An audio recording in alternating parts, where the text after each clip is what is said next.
Hey guys, Chris here from Agri Stainless. We're going to be talking a little bit today about gauge wheels. So there's a fair bit to know about gauge wheels and when you're purchasing, when you're looking to buy them. Rules in the industry that are kind of false and you should know about. So one thing when we talk about gauge wheels, Agri Stainless carries a full line of gauge wheels for you. Some of the considerations to take into that growers are having issues with is mud buildup in the gauge wheels, tires wearing out, tires chunking out, replacement tires, and rims cracking or failing, or the bearings coming loose in the gauge wheels. These are super common issues with gauge wheels, and it's not just grower specific, but it's area specific as well. And these are things to take into consideration when looking at a gauge wheel. Gauge wheels have a use of keeping your seed depth consistent. This is what sets the depth of your wheel.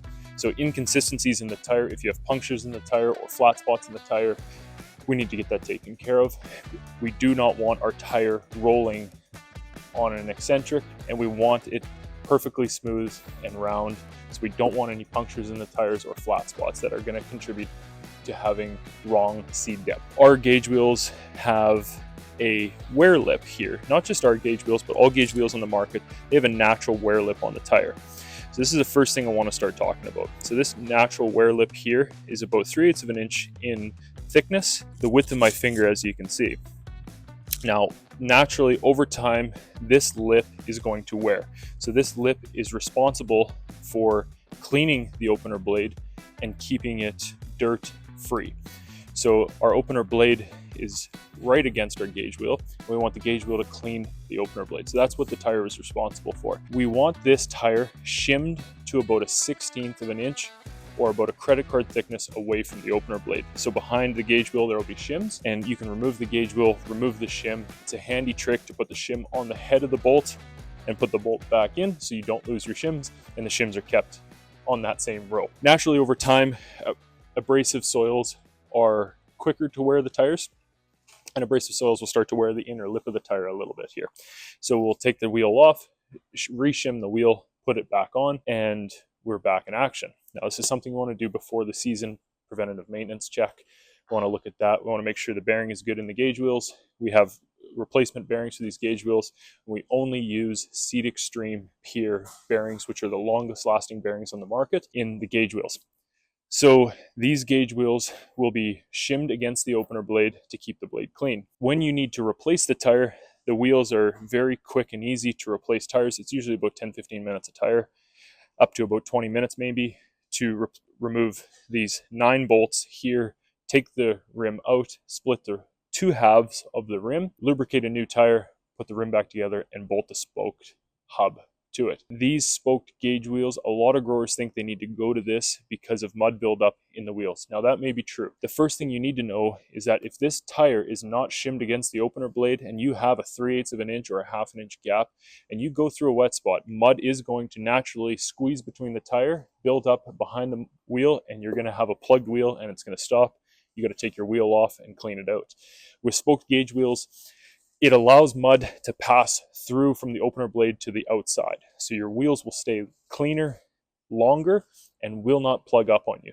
But that being said, if your tire is not shimmed to the opener blade correctly, you're still going to have mud build up in a spoked gauge wheel. It's just going to be able to clear it. When you have a solid gauge wheel that is plastic on one side, steel on the other, it does not allow a path for soil to come out.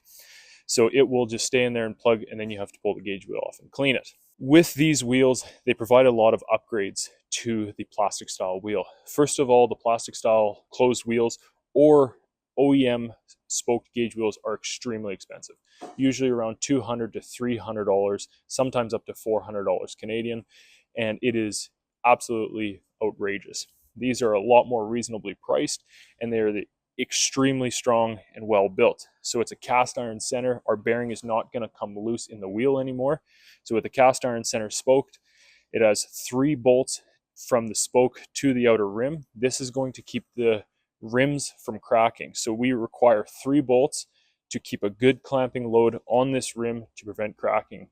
John Deere gauge wheels and a lot of OEM gauge wheels only have 2 bolts here. The bolts will eventually come loose. They don't have enough clamping load, and they will crack out this steel rim here, and your wheel is no good. It is always a good idea to know what you're looking for when you're buying a gauge wheel. You always want to go for a cast iron center gauge wheel like these here, with no flat steel in here, a cast iron spoked assembly, and a stamped steel outer rim, and a good replacement tire. These tires are going to last an extremely long amount of time.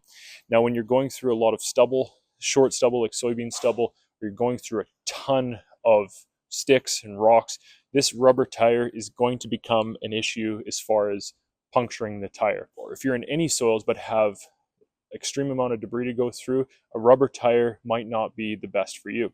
In this case, these come with rubber tires. If they were ever to fail, we can replace them with urethane, ready to go, and you're back up and you're running.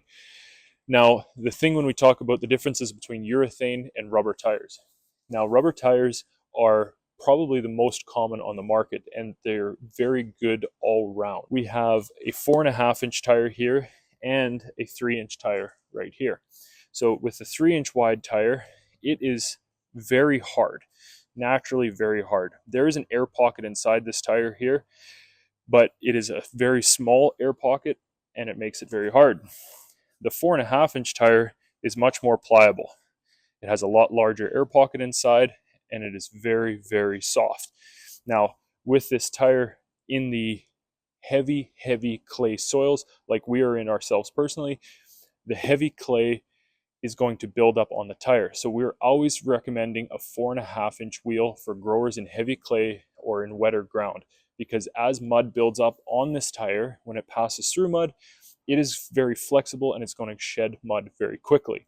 A 3-inch tire will take a lot longer time. For us, ourselves personally, if we go through a wet spot, it's probably going to take somewhere around 2 miles for that wheel to unplug and shed all that mud fully. With a 4.5-inch, a 1/4 mile or a 1/2 mile, and the mud is shed and we are on our way again.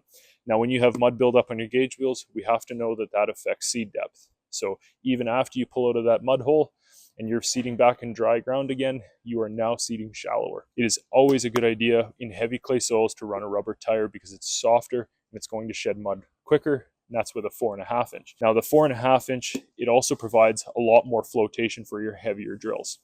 When you have bigger drills with a lot of row units in the ground, this will provide more flotation in softer ground and keep those row units consistent. A 3-inch tire has its own perks and its own downsides. The 3-inch tire is narrower in general, so it's going to give you a really good option for growers in a lot of rocks. Now, I say rocks because this is a narrower tire, so naturally it's going to hit about 30% less rocks.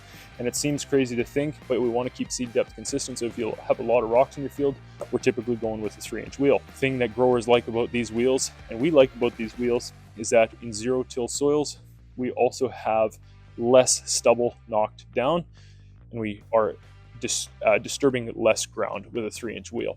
So in zero-till soils or harder ground, a 3-inch is usually the way to go. So we have both of these wheels in stock at all times, and replacement tires always ready to go. If you have any questions or you want to ask more about them, please visit our website, go and visit our YouTube channel. More importantly, give us a call if you have any questions at all. We'd love to help you out. Thank you so much.